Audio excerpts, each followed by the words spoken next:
Guys, I'd like to say something, and this is the only time I'm ever going to speak about this. The issue with Diddy and the sexual accusations.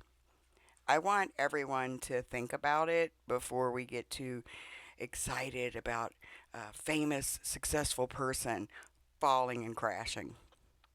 I want you guys to think about this in a bigger picture. You guys know I worked as a movie producer since 1991, 92.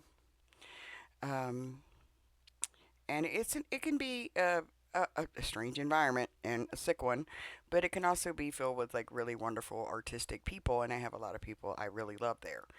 Um, but with that being said, regarding this circumstance, I have a trail of bodies of friends that were child stars that suffered horribly in many ways, and they're gone, and they died, and it was self abuse, trying to deal with some of the trauma that they dealt with.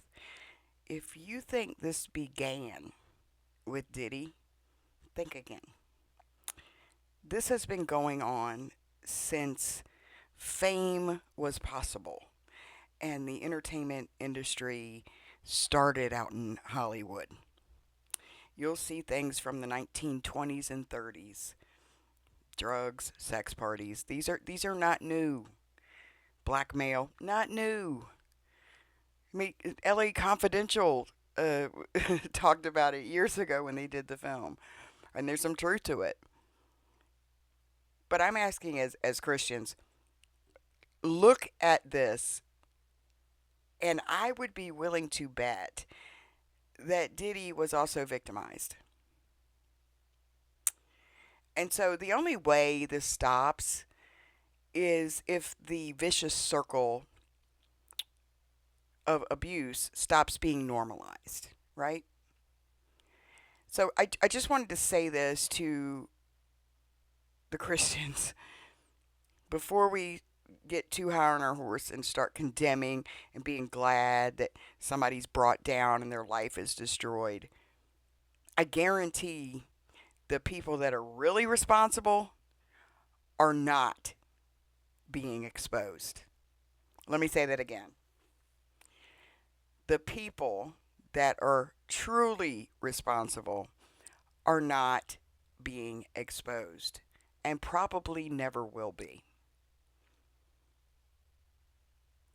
So, what I would say as believers is we should probably pray for these people, the victims, and for those going down for perpetrating it, because high percentage that the perpetrators were also victims themselves, and it was normalized in such a way that they don't even see why it's wrong anymore sometimes. Sometimes they do, and that's why they hide it. But sometimes they'll think it's not wrong, but know that other people think it's wrong, so they keep it secret.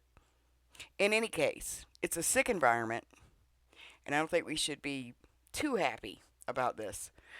And I just wanted to bring a perspective as somebody that worked there. I wasn't, my movies were picked up by big distribution companies, but I didn't get financed by by big studios. I raised independent money, and then the distributor was usually connected to a studio. But I was not at the mercy of this, but I was in the environment. So I can tell you that that's probably the case. So don't fall into despair either. God is good, and whatever is not judged here will be judged. And thank God for His grace. Thank God we're not all going to face judgment for all the things we've done. God has showered us with His grace and forgiven us. So I just wanted to put that in perspective. I'm not making anybody's behavior right, I'm not justifying it. I'm just saying, I guarantee the people that are truly responsible for this continuing will never see justice. You'll never hear their name. They'll never be exposed. Somebody is taking the fall. And then people give up and think justice has been served. But I'm going to tell you, it ain't. It's not. It's all very, very, very sad. Okay, guys. God bless you.